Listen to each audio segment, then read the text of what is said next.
Hello, guys. Suppose you want to create a to-do list for a trip. Without much thinking, you craft your list in Microsoft Word. You love Word. You always feel comfortable using it. While the outcome might be the same, you could have saved time and effort using Microsoft Excel. With Excel, you don't have to create tables and you can use columns to put more information about each item.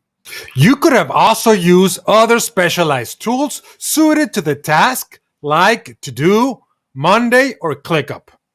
Why do we resort to our old hammer instead of taking the time to search for a better tool?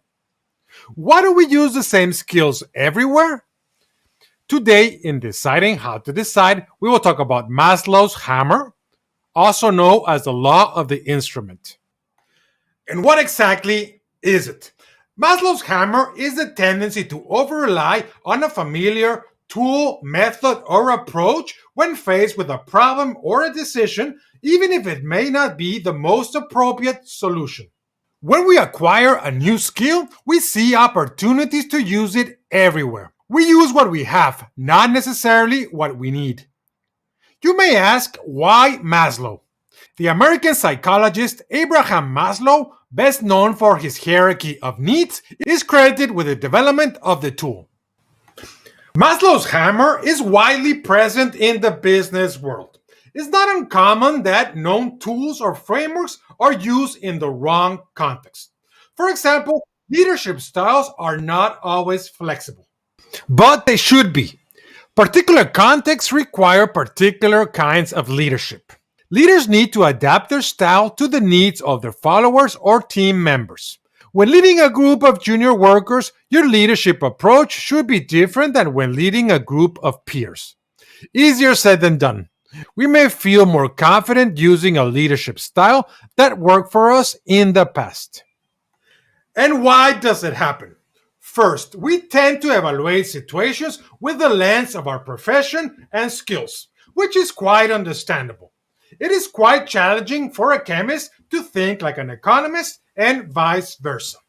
Our previous problem-solving experience causes us to associate new problems with ones we have previously encountered. Maslow's hammer allows us to find a solution quickly by bringing to mind a solution that worked well in the past that resembles the current context. Second, cognitive laziness. Relying on familiar tools or approaches requires less cognitive effort than exploring new or alternative strategies, leading to a preference for the path of least resistance. And why it's important. Maslow's hammer can lead to tunnel vision and faulty decision making. If we only use a limited set of skills or solutions previously used for the problems we face, we miss the opportunity to find more effective solutions. We also miss the opportunity to learn new skills. And what can we do about it? Keep this bias in mind when trying to resolve a problem. After identifying a problem and defining its scope, avoid taking the first strategy that comes to mind. Ask yourself, is there an alternative way of doing this? Be open to the solutions and ideas of others. Questions. What do I know about the problem? What information do I have? And which am I missing? What resources do I have? What is the time constraint? Can people help me through the process? Finally, come up with multiple solutions and weigh the advantages and disadvantages of each one. All this will help you avoid resorting to the same solution. If you have the power, hire a multidisciplinary team. By bringing multiple expert points of view to the table, it is more likely that you will find the right solution. Now, a Maslow hammer quote. The American philosopher Abraham Kaplan, in his 1964 book, The Conduct of Inquiry, wrote, "Give a small boy a hammer, and he will find that everything he encounters needs pounding." Now, a disclaimer.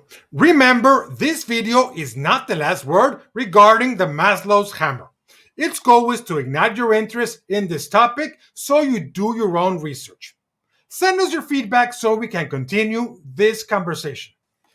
Time to go. See you next time. Thank you.